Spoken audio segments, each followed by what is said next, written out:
রাসূল পাকের বেসালাহাকের পর যে যে সাহাবী আহলে বাইতে রাসূলকে আঁকড়ে ধরেছে সেই সমস্ত সাহাবীর সাহাবিয়াত কায়েম, তারা মুমিন, তারা জান্নাতি, তারা সাহাবায়ে মুহাক্কিকিন। আর যারা রাসূল পাকের পর এই আহলে বাইতকে ছেড়ে দিল সেই সমস্ত সাহাবীদের সাহাবিয়াত তো খতম, বরং তারা গুমরাহ এবং তারা জাহান্নামী। সাহাবীদের জন্য রাসূল পাক বলেছেন, যেটা গতকালকে আমি বলেছি, এই হাদিস ইমাম বুখারী রিওয়ায়াত করেছেন এবং ইমাম মুসলিম, মুত্তাফাক আলাইহি হাদিস, মুত্তাফাক আলাইহি। ইমাম মুসলিম হাদিস রিওয়ায়াত করেছেন সহিহুল মুসলিমে, আবার ইমাম বুখারী রিওয়ায়াত করেছেন সহিহুল বুখারীর মধ্যে। বুখারী শরীফের দ্বিতীয় খণ্ডে এই হাদিস পাক বর্ণিত হয়েছে। এই হাদিস আনাস বিন মালিক রিওয়ায়াত করেছেন, আবু হুরায়রা রাদিয়াল্লাহু আনহু রিওয়ায়াত করেছেন, আবু যার গিফারি রিওয়ায়াত করেছেন, আর অন্যান্য সাহাবী আলাদা আলাদা সনদ, আলাদা আলাদা রাবি থেকে ইমাম বুখারী রিওয়ায়াত করেছেন। প্রথমে আনাস বিন মালিক থেকে শুনাই। আনাস বিন মালিক রাদিয়াল্লাহু বর্ণনা করছেন, ইমাম বুখারী হাদিস তাখরিজ করেছেন। এই হাদিস বর্ণনা করলে কারো যদি আতে ঘা লাগে, ভাই রাগ করুন ইমাম বুখারীর উপরে যে আপনি হাদিস কেন নিয়ে এলেন বুখারীতে, আপনি কেন বর্ণনা করেছেন। ভাই বুখারীতে যখন এসেছে বর্ণনা করা আমাদের দায়িত্ব, আর একে লুকানো গুমরাহি, একে লুকানো গুমরাহি। ইমাম বুখারীও বুঝেছেন, প্রয়োজন বোধ করেছেন যে না, এই হাদিস হাদিসে সহি, এটা প্রকাশ করা দরকার। এবং তার চেয়ে আগে তাহলে দোষ দাও আল্লাহ রসুলকে এবং আল্লাহকে। আল্লাহ রসুল কেন বললেন? ভাই এটাই ইসলাম, তাই তো আল্লাহ রসুল বলেছেন কি, আন আনাসিন আনিন নবী সাল্লাল্লাহু আলাইহি ওয়া সাল্লাম লা ইয়ারিদান্না আলাইয়া নাসুম মিন আসহাবিল হাউজ হাত্তা আরাফতুহুম ফাআকুলু ইয়া রব আসহাবি ফায়াকুলু লা তাদরি মা আহদাসু বাদাক। হযরত আনাস বিন মালিক রাদিয়াল্লাহু আনহু রিওয়ায়াত করছেন যে কিয়ামতের দিন, এখানে তো বললেন যে আমি কিয়ামতের দিন শাফাআত করব না, কিয়ামতের দিন কি করব? যদি একবারও কালেমা পড়ে খালেস দিলে আর তারপর শিরক যদি না করে, আমি তাকে জান্নাতে প্রবেশ করাবো। দেখুন শিরক কি। সেই রাসূল পাক আবার কিয়ামতের আরেকটা দৃশ্য বলছেন। এটা কিয়ামতের দৃশ্য একরকম এতক্ষণ শুনতেছেন, আরেকটা দৃশ্য বলছেন। আনাস বিন মালিক, এরও রাবি আনাস বিন মালিক। আনাস বিন মালিক রাদিয়াল্লাহু আনহু রিওয়ায়াত করছেন যে কিয়ামতের দিন রাসূল পাক সাল্লাল্লাহু আলাইহি ওয়া সাল্লাম বলেন, কিয়ামতের দিনে আমার সাহাবীদের ভিতর থেকে একটা দল কিয়ামতের মাঠে হাউজে কাউসারে আমার সাথে এসে মিলিত হবে। লা ইয়ারিদান্না আলাইয়া নাসুম মিন আসহাবি, আমার সাহাবী, সব সাহাবী বলেননি, আমার সাহাবীদের ভিতর থেকে একটি দল হাউজে কাউসারে আমার কাছে এসে মিলিত হবে। হাত্তা আরাফতুহুম, এমনকি আমি তাদেরকে ভালো করে চিনিও জানি, মানে দূরের সাহাবী নয়, যে একদিন রাসূল পাকেরকে দেখেছে, কালমা পড়লো, রসুলকে দেখলো আর ইন্তেকাল হয়ে গেল একদিন, সেও সাহাবী। ওই রকম সাহাবী নয় যে আমার সাহচর্য লাভ করেছে, সাথে সাথে থেকেছে। হাত্তা আরাফতুহুম, কাছের সাহাবী, চিনিও জানি। উখতুলুজুদুনি, তাদেরকে দূর করা হবে হাউজে কাউসার থেকে চাপকে চাপকে। আমি বলবো ইয়া রব আসহাবি। রাসূল পাক সাহাবীদেরকে শোনাচ্ছেন যে শুনো, কিয়ামতের দিনে তখন আমি দাবিও করব, হে আল্লাহ এরা আমার সাহাবী ছিল, এরা আমার সাহাবী ছিল। এবং আবু হুরায়রা রাদিয়াল্লাহু আনহু এর নিচের হাদিস, বুখারী শরীফের আমি যেটা আনাস বিন মালিক থেকে রিওয়ায়াত করছি, তার নিচে আবু হুরায়রা আবার ওনার থেকে রিওয়ায়াত, যে আবু হুরায়রা রাদিয়াল্লাহু আনহু রিওয়ায়াত করছেন যে রাসূল পাক সাল্লাল্লাহু আলাইহি ওয়া সাল্লাম বলেন, ইউহাল্লাউন, কিয়ামতের মাঠে ইউহাল্লাউন মানে আগুনের চাবুক দিয়ে চাবকে দূর করা। বলেন আগুনের চাবুক দিয়ে আমার এই সাহাবীর একটা দলকে চাবকে চাবকে দূর করা হবে। ভাই এই লফজ আমি ব্যবহার করার জন্য কাউকে খারাপ লাগলে, ভাই আমি হুবহু ট্রান্সলেট করতেছি বুখারী। যদি কেউ বলেন যে বুখারীতে নাই, আপনি নিয়ে আসুন বুখারী আমার কাছে। রাসূল পাক বলেছেন ইয়া রাব আসহাবি, আসহাবিল হাউজ, সাহাবীদের একটি টিম এসে মিলিত হবে, তাদেরকে আগুনের চাবুক দিয়ে দূর করা হবে। কে বলেছেন? কে বলেছেন? রিওয়ায়াত কে করেছেন? ইমাম বুখারী। তো রাসূল পাক যখন বলেছেন, আপনি মানবেন কি মানবেন না? কি মানবেন কি মানবেন না? তার মানে ইয়া রাসূলুল্লাহ, যেটা আমাদের মনোপুত হবে মানবো, সেটা মনোপুত হবে না মানবো না। তার মানে ইয়া রাসূলুল্লাহ, আপনার কথা মানবো, কিন্তু আপনি সাহাবীর উপরে নয়। যদি সাহাবীর বিরুদ্ধে বলেন তাহলে আপনাকে মানি না, তখন সাহাবীকে মানি। কি এর মানে তাই কিনা? আপনি যদি সাহাবীর এগেনস্টে বলেন আপনার ওই কথা মানলাম না, তখন সাহাবী আর আপনার মধ্যে আমাদের কাছে প্রাধান্য আগে সাহাবী তারপর আপনি। তার মানে তাই হলো কিনা? রাসূল পাক বলতেছেন ফাকুলু ইয়া রাব আসহাবী,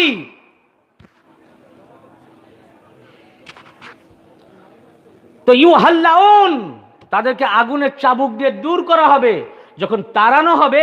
এদিকে বলছেন আমি আমার সমস্ত উম্মতকে শাফাআত করব, সমস্ত উম্মতকে শাফাআত করব যদি শুধু শিরক না করে, যদি শুধু। আর আবার সেই রাসূল পাক বলছেন ওই দিনই হাউজে কাউসারে আমার সাহাবীদের ভিতর থেকে একটা দল আসবে, সব সাহাবী নয়। ভাববেন না আমি সব বলতেছি বা ইমাম বুখারী সব বলে, একটা দল আসবে। আবার বুখারী তার পরে হাদিস বলেছেন একটা দল আসবে তাকে জাহান্নামে নিয়ে যাওয়া হবে, আবার একটা দল আসবে তাকেও জাহান্নামে নিয়ে যাওয়া হবে, এরকম ভাবে কয়েকটা টিম আসবে বলেছেন এ বুখারী। তো আমি তখন দাবি করব যখন আগুনের চাবুক দিয়ে মারতে মারতে তাড়ানো হবে, তখন আমি বলবো আল্লাহ পাকের কাছে ইয়া রব আসহাবী, এরা আমার সাহাবী ছিল, সাহাবী দাবিও করব। তখন আল্লাহ পাক আমাকে বলবেন ফায়াকুলু, আমাকে বলা হবে লা ইলমা লাকা, আপনার কি জানা নাই? মা আহাদাসু বাদাক ইন্নাহুম মুরতাদ্দু আলা আদবারিহিমুল কাহকার, আপনি জানেন না আপনার পরে পরে এরা কি নতুনত্ব সৃষ্টি করেছিল, ধর্মে কি নতুনত্ব সৃষ্টি করেছিল, এবং আপনার পরে পরে এরা ধর্মে নতুনত্ব সৃষ্টি করে উল্টো পায়ে ফিরে মুরতাদ হয়ে গেছে, মানে ধর্মচ্যুত হয়ে গেছে। আচ্ছা এখানে একটি কথা, নতুন আপনি জানেন না, মানে আপনি জানেন, আপনাকে যেমন বললাম যে আপনি ধরেন বললেন যে এই আপনাকে আমি বললাম যে আপনার ছেলেটা পাস করতে পারেনি, বা আমি বললাম আমার ছেলে পরীক্ষা দিয়েছিল মাধ্যমিক পাস করতে পারলো না, তা আপনি বললেন পাস করবে কি করে? আপনি জানেন না আপনার ছেলে একদিনও বই খোলেনি, শুধু ওই মোবাইল নিয়ে দিনরাত হোয়াটসঅ্যাপ আর ফেসবুক। আপনি বললেন আপনি জানেন না যে আপনার ছেলে দিনরাত হোয়াটসঅ্যাপ আর ফেসবুক করতো, একদিনও বই খোলেননি, তার মানে কি আমি জানি না? মানে আপনি আমাকেই সাক্ষী করছে যে আপনি সবচেয়ে ভালো জানেন এ কথা, এর মানে তাই হলো।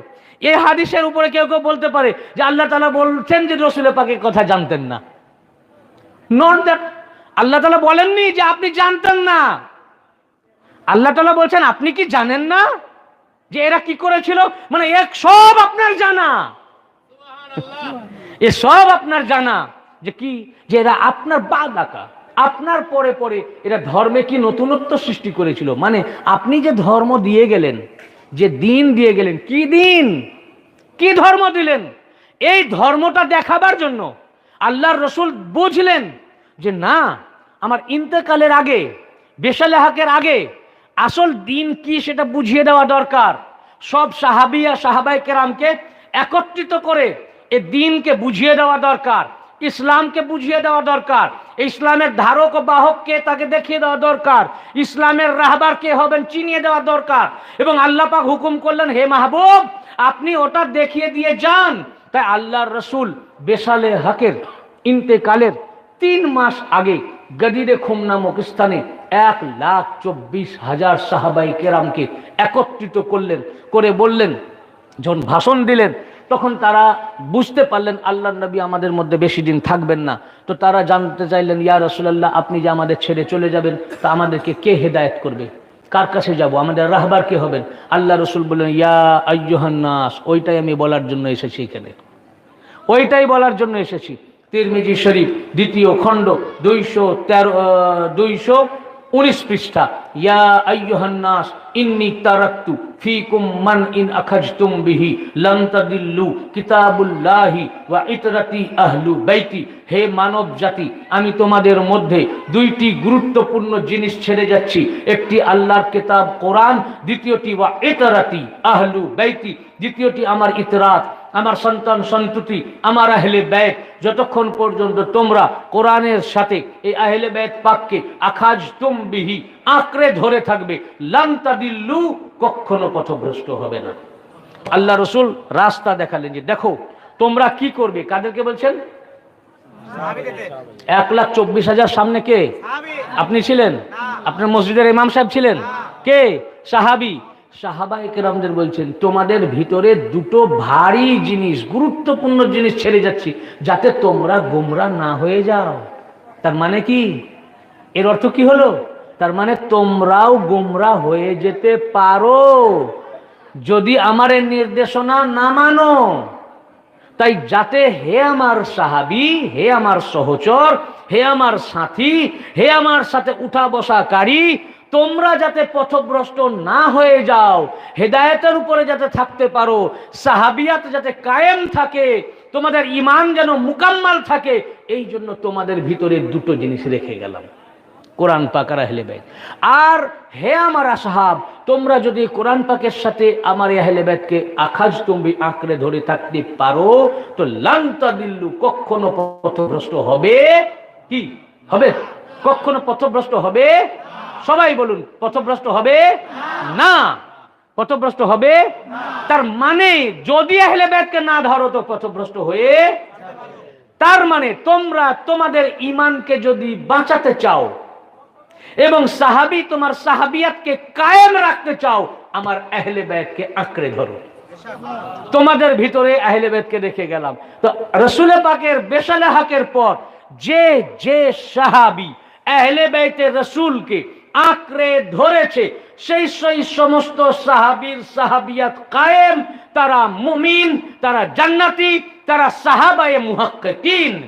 আর যারা রাসূল পাকের পর এই আহলে বাইতকে ছেড়ে দিল, সেই সমস্ত সাহাবীদের সাহাবিয়াত তো খতম, বরং তারা গুমরাহ এবং তারা জাহান্নামী। বুঝতে পারলেন? সাহাবায়ে কেরাম জিজ্ঞাসা করলেন, ইয়া রাসূলুল্লাহ, এই যুগে তো আপনার এখন 4 জন আহলে বাইত দেখতেছি। কয়জন? একজনের নাম আলী, একজনের নাম ফাতেমা, একজনের নাম হাসান, একজনের নাম হুসেন। তো বলুন আমরা প্রথমে কার ইত্তেবা করব, কাকে ধরবো, কে আমাদের রাহবার? আল্লাহর রাসূল বললেন, ওইটাই তো বলার জন্য এসেছি। মওলা আলীর হাতকে উঁচু করে তুলে ধরলেন, বলেন একে দেখতে পাচ্ছ? সবাই 1 লাখ, এই কয়জন লোক না, 1,24,000, 100 লাখ সাহাবী। বলেন হ্যাঁ আমরা দেখতে পাচ্ছি। বলেন কে? বলে ইনি আলী ইবনে আবি তালিব। নাকি কে চেনেন? আর তখন আল্লাহ রাসূল সাল্লাল্লাহু আলাইহি ওয়াসাল্লাম বললেন, মান কুনতু মাওলাহু ফাআলিয়ুন মাওলাহু, আমি যার যার মাওলা, আলী তার মাওলা। সমস্ত সাহাবীরা মোবারক দিলেন। হযরত এর উপরে আমি অনেকবার বলেছি, হযরত আবু বকর এলেন, হযরত ওমর এলেন। এই হাদিস মিশকাত শরীফের মধ্যে আছে। কোরআন পাকের আয়াতের তাফসীর সূরা মায়েদা 67 নম্বর আয়াতের তাফসীর আল কবীরে আছে। আল্লামা খতিবে বাগদাদি তারিখে বাগদাদে রিওয়ায়াত করেছেন। ইমাম আহমদ ইবনে হাম্বল মুসনাদের মধ্যে तमाम মুহাদ্দিসিন জামাত রিওয়ায়াত করেছেন যে হযরত ওমর ইসলাম সুম্মা লাকিয়াহু ওমর ফাকাল হানিয়ান লাকা ইয়া ইবনে আবি তালিব আসবাহতা ওয়া আমসাইতা মাওলা ইয়া মাওলা কুল্লু মুমিনিন ওয়া মুমিনাত।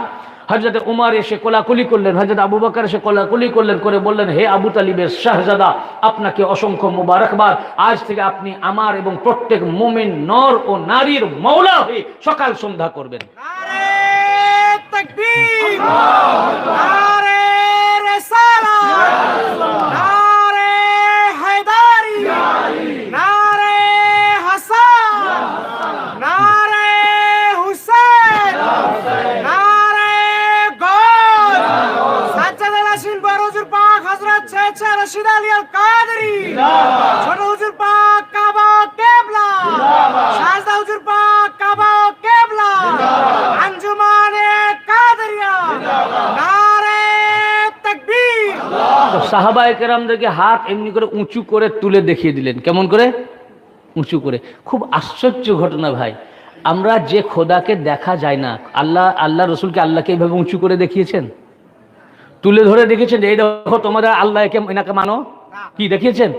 আমরা জিজ্ঞাসা করলাম, এক আল্লাহকে মানতে হবে? আল্লাহ রসুল বলেন, এক আল্লাহকে মানতে হবে, 360 খোদাকে ছাড়ো, ওগুলো তোমাদের খোদা নয়, এগুলো ভুল, মিথ্যা, এক আল্লাহর পূজা করো। আমরা বললাম যে হ্যাঁ এক আল্লাহর পূজা করবো। তাহলে সেই আল্লাহকে এনে দেন, পূজা করি। বললেন না, ওই আল্লাহ দেখা যায় না।